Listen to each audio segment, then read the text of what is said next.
सानिका उशिरा घरी येते आणि तिचं बदललेलं रूप बघून सगळ्यांच्याच पायाखालची सरकते जमीन. रुद्रच्या माहितीमुळे अलकनंदाचे उडतात होश. नक्की काय झालं, चला तर बघूया. रुद्र आता डॉक्टरांकडून सगळी माहिती काढतो आणि अलकनंदाला फोन करतो आणि म्हणतो, मॅडम, जे डॉक्टर बनून आले होते ना, ते श्रावणी आणि शुभू होते.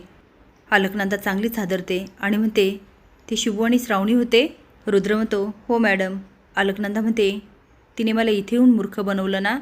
आता तिच्या आयुष्यामध्ये मी कशी खळबळ माजवते ते बघ. रात्र झाली तरी सानिका काय घरी येत नाही. आता सगळ्यांबरोबर अनुराधालाही तिची काळजी वाटते आणि तिची सारखी तगमग चालू असते. तेवढेच सानिका येते आणि गुपचूप आत जायला लागते. शोभी आवाज देत म्हणते, सानिका, कुठं गेली ती हुंडरायला? पोरींनी रात्री बाहेर जायचं नसते, एवढं पण कळत नाही. पण श्रावणी मात्र सानिकाची बाजू घेते आणि म्हणते, आजच्या काळातली मुलगी ती गेली कुठे बाहेर फिरायला तर काय फरक पडतो? पण सानिका मात्र श्रावणीवर ओरडते आणि म्हणते, ए श्रावणी, तुला माझी बाजू घ्यायची काहीच गरज नाही. यापुढे माझ्याबद्दल काही बोललीस तर गाठ माझ्याशी ये.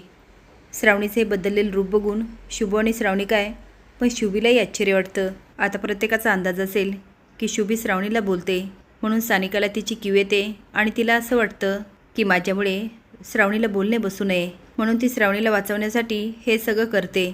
पण असं मुळीच नसतं. सापाच्या पिल्लाला किती दूध पाजलं तरी ते सापाचंच पिल्लू. ही सगळी करमत असते ती अलकनंदा आणि स्वीटीची. आता पुन्हा एकदा सानिका पलटी मारते आणि सगळे शॉक होतात. ती आत निघून जाते. अनुराधा म्हणते, काय गे नट मोगरे, ऐकलंस ना? तुला काय वाटत होतं? तू माझ्या पुरीची बाजू घेतली आणि ती आमच्या विरुद्ध झाली. शोभी हसायला लागते आणि म्हणते, आई, बघितलं का एका माणसाचं तोंड कसं पडलंय?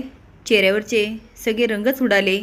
काय ना श्रावणी, ती माझी बहीण आहे, त्यामुळे ती माझीच बाजू घेणार. अगं, थोड्यापुरतं बदलली असेल ती. आता दोघी तर बोलतात, पण श्रावणी आणि शुभूवर काही फरक पडत नाही. कारण सानिका एवढी का बदलली याचं दोघांनाही आश्चर्य वाटतं. श्रावणी आणि ती शुभू, असं काय झालं असेल रे, सानिका एवढी बदलली? शुभू म्हणतो, तेच ना, मला पण कळाना. ती म्हणते, याचा शोध तर आपण लावायलाच हवा. स्वीटी हसत म्हणते, आता त्या श्रावणीची चांगलीच मजा येणार.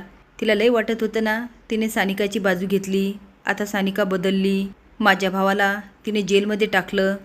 पण श्रावणे, तुला वाटतं ना तेवढं सोपं नाही आहे. अलकनंदा म्हणते, आता तिचा डाव आपण तिच्यावर उलटवणार. घरात घुसून तिने मला मूर्ख बनवलं ना, आता तिच्याच घरात मी तिला मूर्ख बनवणार.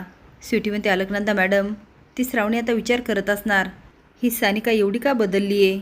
सानिका घराबाहेर पडण्याआधी शुभू आणि श्रावणी प्लॅन करतात आणि सानिका गेल्यानंतर शुभू तिचा पाठलाग करतो.